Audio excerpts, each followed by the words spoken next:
panulaan o poetry.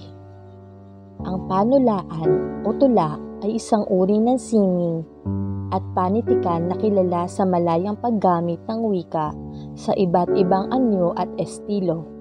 Pinagyayaman ito sa pamamagitan ng paggamit ng tayutay. Ang mga likhang panulaan ay tinatawag na tula.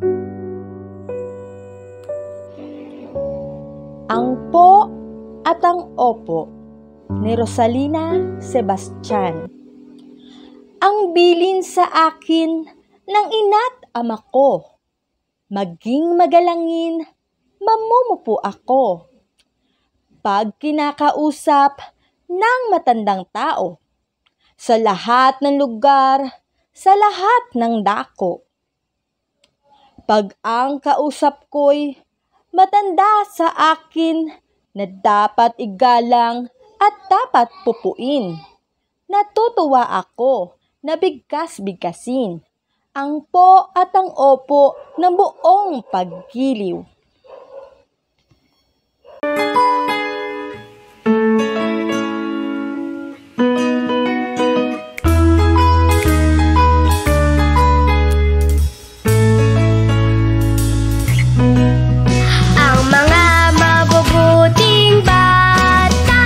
Gumagalang sa nakakatanda, sumasagot ng may opo, nagpapaliwanag ng may po at opo.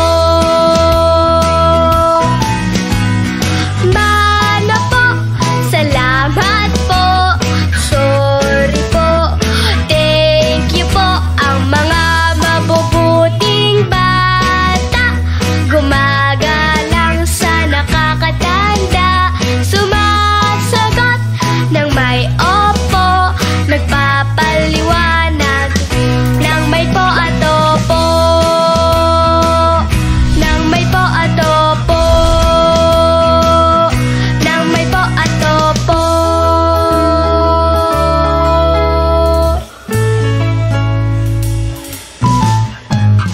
Paalam po! Hi guys! Welcome back to our channel, Kids! Sabay-sabay tayong matuto. Kung bago ka lang sa aming channel, please like, share, and subscribe. Happy watching!